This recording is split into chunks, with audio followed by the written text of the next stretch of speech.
Aisha Wilson is having a huge tantrum after seeing her biggest nightmare come true. Caitlin Clark, Travis Kelce, Jason Kelce, and Travis Scott recently debuted in Nike's new From Anywhere ADI. In the meantime, months after its release, Wilson's iconic sneaker is gathering dust on store shelves.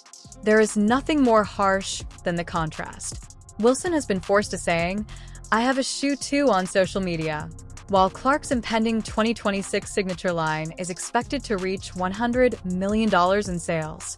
What went on behind the scenes at Nike that resulted in Wilson's total dismissal and brand change? Tell us why you believe Nike fired Wilson in the comments section below. Additionally, remember to express your affection for Caitlin. Caitlin, you're a pretty good basketball player, but you make it from here. Jason, show them how you make it rain from downtown. Can you hit it from here, Caitlin? Gotta make your free throws. From right here. Yep, baller. Bet you can't do that, Caitlin.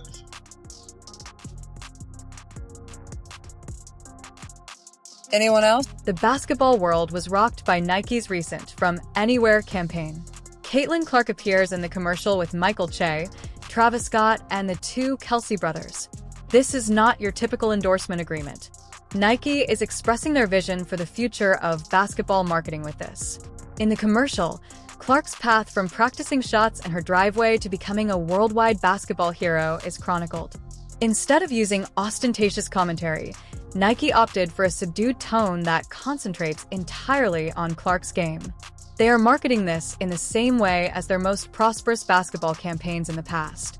Additionally, the celebrity cameos are not haphazard. These A-list celebrities expand Clark's cultural influence well beyond the realm of basketball.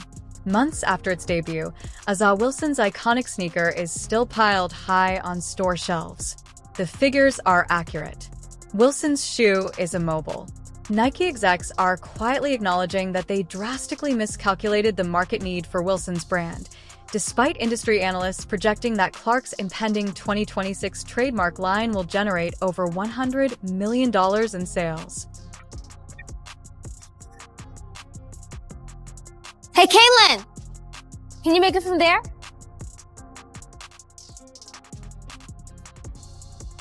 Hey, Caitlin, how about from here? Come on, guys. Yeah, she can't make it from there. No chance. Caitlin, from me to left? You got it. I'm not even gonna ask. Hey, Caitlin, from here might be impressive. Am I right? Whatever, Che. From right here. From there! The boys wanna be her, the child wanna be her. From anywhere. You can learn a lot about Nike's priorities from the star lineup in Clark's commercial. Travis Scott has a significant cultural impact. She is linked to NFL fame by the Kelce brothers. Comedy credibility is added by Michael Che. Because marketers are aware that Wilson doesn't have the same wide appeal, she doesn't receive any of this star power. Nike has made a total strategy change with their investment in the From Anywhere campaign. They are placing all of their bets on Clark's capacity to go beyond basketball and connect with a wider audience. Nike thinks Clark can have a cultural influence comparable to that of Jordan, as evidenced by the production value, celebrity spending, and Christmas Day release date. Wilson's genuine emotions were made clear by her social media posts during Clark's campaign kickoff. She made subtle jabs about deserving praise on social media. Wilson finds it incomprehensible that Nike prioritized authenticity over her well-established WNBA resume, even though Clark's commercial dominated every sports discussion. Had the reaction at the time, the delayed not denied post from A'ja Wilson, and then, Asia's shoe comes out and so on and so forth. And that was a big rollout. And there was speculation that, Nike was worried about stepping on toes or offending anybody by launching CC shoe ahead of everybody else, even though, she got the big deal and is the most popular and all that. But it's coming. According to industry sources, Wilson's damaging reputation caused Nike officials to get increasingly irritated.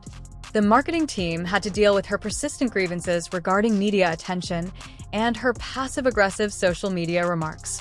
Companies want athletes who improve their reputation rather than stir up trouble. Lisa Bluer, Clark's old Iowa coach, appears in the commercial, demonstrating Nike's commitment to loyalty and sincere connections. They recognize that Clark's narrative strikes a chord because it seems authentic. The precise audiences that Nike is trying to reach were turned off by Wilson's contrived drama and jealousy advertisements. Nike's advertising timing is really well planned. When family congregate around televisions on Christmas Day, maximum exposure is guaranteed. During the holiday season, Nike wants basketball fans to see Clark's face first. It's coming. And I think what it really means is, number one, Nike is going all in on Caitlin Clark after a while, after a little bit of a dormant period. Number two, 2026 is going to be just absolutely massive for her from a marketing standpoint because of that injury. And, because there's going to be such a thirst and hunger to see her play. Wilson's inability to increase shoe sales revealed what big businesses actually believe about her marketability. Wilson's signature sneaker cost Nike millions of dollars, yet it failed miserably. Even before Clark's signature model is out, pre-orders are already surpassing previous records. Nike's message is very obvious. Wilson exemplifies everything they are attempting to avoid, while Clark represents everything they desire in a worldwide spokesperson. Asia, when they were in college, Wilson made some audacious claims about Caitlin Clark. Wilson asserted over and time again that true great athletes require championship rings to demonstrate their value. Because Iowa never won a national championship throughout Clark's tenure, she disregarded his skills. Wilson maintained that Clark couldn't be regarded as one of the genuinely great players without that championship hardware. Clark, I'm sure you saw, just became the all-time scoring leader, women's college basketball. I'm curious, where would you rank her amongst all-time college players, in your opinion? Ooh, that's tough because you got to win one. I feel like that college is one of those spaces where you got to win one for them to even have your name in the conversation. And it took me 3 years to win mine, so it's hard. In 2017, Wilson won a championship ring with South Carolina. As confirmation of her elite standing, she rejoiced over the triumph.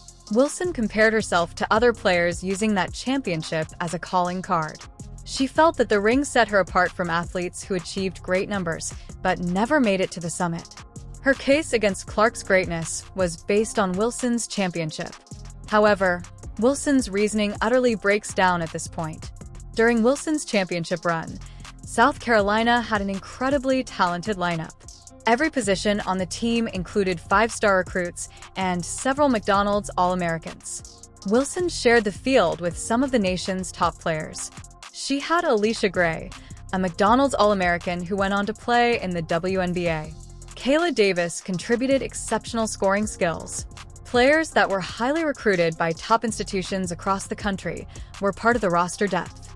The recruitment strategy used by Clark's Iowa squads was entirely different.